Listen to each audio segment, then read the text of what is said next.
રાજકોટ જિલ્લાના ધોરાજી તાલુકાના સુપેડી ગામમાં આવેલા ઐતિહાસિક શ્રી મુરલી મનોહર મંદિરમાં પણ આજે ફાગણો ઉત્સવ અને ધૂળેટી પર્વની ભવ્ય ઉજવણી થઈ। ગોકુળ, મથુરા, દ્વારિકા અને ડાકોરની જેમ જ સુપેડીમાં પણ ફૂલડોલ ઉત્સવ હર્ષોલ્લાસ સાથે ઉજવવામાં આવ્યો। મંદિરમાં અબીલ, ગુલાલ અને વિવિધ ફૂલોની છોડો ઉડાવીને ભક્તોએ ભગવાન રણછોડજી સાથે હોળી રમી હોય તેવો દિવ્ય માહોલ સર્જાયો। આસપાસના ગામો અને પંથકમાંથી હજારો ભાવિકો ઉમટી પડ્યા હતા। લોકો એકબીજાને રંગ લગાવીને આનંદ વહેંચી રહ્યા હતા। આ ઐતિહાસિક મંદિરનું પૌરાણિક મહત્વ પણ ઘણું ખાસ છે।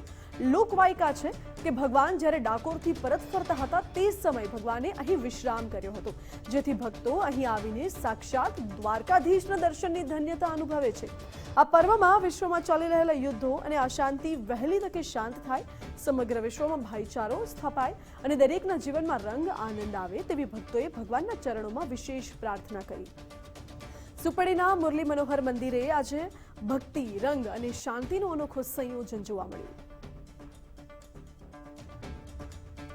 શ્રી મુરલી મનોહર મંદિર જે આજે હિન્દુ સંસ્કૃતિનું પર્વ એટલે કે ફૂલડોલ ઉત્સવ કે જે રંગે ચંગે સુપેડી મુરલી મનોહર મંદિરમાં જે ભક્તજનો અને જે પદયાત્રીઓ દ્વારા ઉજવવામાં આવી રહ્યો છે તે દ્વારકા, ડાકોર, સુપેડી, ગોકુલ, મથુરાની જેમ આજે પણ સુપેડીમાં પણ ધામધૂમથી આ ઉત્સવનું આયોજન અને સર્વ સનાતન ધર્મને આધીન આ ઉત્સવ ઉજવાઈ રહ્યો છે।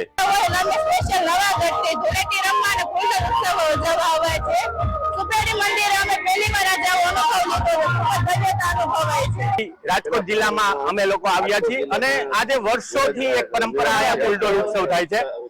આ જે ઉત્સવ છે હોલિકા, આ જે ફૂલડોલ ઉત્સવ છે એ ખરેખર આનંદ અને ઉત્સાહનો માહોલ છે। આજે લોકો વિશેષ ફૂલો અને રંગોથી રમતા હોય છે અને એ રંગોથી રમી અને એકબીજાના જીવનમાં આનંદ માટે ભગવાનને પ્રાર્થના કરતા હોય છે।